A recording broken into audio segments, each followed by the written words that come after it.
ఈ దినం దేవుని జీవవాక్యము 1 కొరింథీయులకు రాసిన పత్రిక 11వ అధ్యాయములో ప్రభువైన యేసు తాను అప్పగింపబడిన రాత్రి ఒక రొట్టెను ఎత్తుకొని కృతజ్ఞతాస్తుతులు చెల్లించి దానిని విరిచి, ఇది మీ కొరకైన నా శరీరం, నన్ను జ్ఞాపకం చేసుకొనుటకై దీనిని చేయుడని చెప్పారు. ఆ ప్రకారమే భోజనమైన పిమ్మట ఆయన ఒక పాత్రను ఎత్తుకొని, ఈ పాత్ర నా రక్తము వలననైన క్రొత్త నిబంధన, మీరు దీనిలోనిది త్రాగునప్పుడల్లా నన్ను జ్ఞాపకము చేసుకొనుటకై దీనిని చేయుడని చెప్పాను. మీరు ఈ రొట్టెను తిని ఈ పాత్రలోనిది త్రాగునప్పుడల్లా ప్రభువు వచ్చే వరకు ఆయన మరణమును ప్రచురించుదురు. కాబట్టి ఎవడు అయోగ్యముగా ప్రభు యొక్క రొట్టెను తినును లేక ఆయన పాత్రలోనిది త్రాగును, వాడు ప్రభు యొక్క శరీరమును గూర్చియు రక్తమును గూర్చియు అపరాధియగును.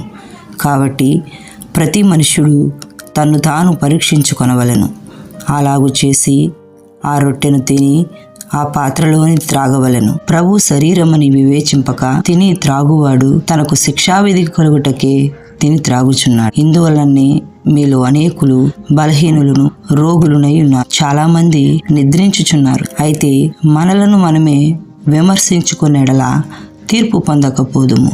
కాబట్టి ప్రియ సహోదరుడా, సహోదరి, ఎవడు అయోగ్యముగా ప్రభు యొక్క రొట్టెను తినునో లేక ఆయన పాత్రలోని త్రాగునో వాడు ప్రభు యొక్క శరీరమును గూర్చియు రక్తమును గూర్చియు అపరాధియగును అని దేవుని వాక్యం సెలవిస్తూ ఉంది.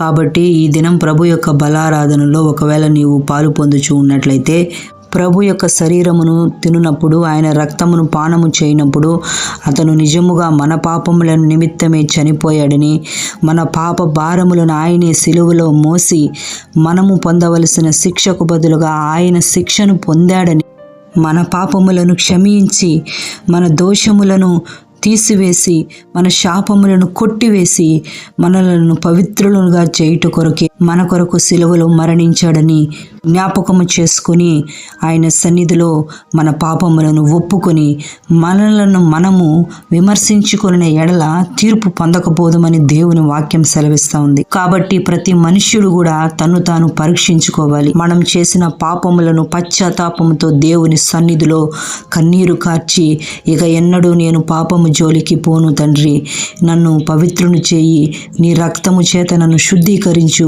నీ రక్తము చేత నన్ను కడిగి నా మలినములను తీసివేసి నన్ను తెల్లని హృదయము వలె నన్ను మార్చు తండ్రి. ఏ పాపమును నన్ను అంటుకోకుండా, ఏ పాపము జోలికి నేను ఇక మీదట పోకుండా నీ యొక్క రక్తము చేత నన్ను కడిగి శుద్ధీకరించి నన్ను పవిత్రపరచు తండ్రి అని పశ్చాత్తాపంతో ప్రార్థించు.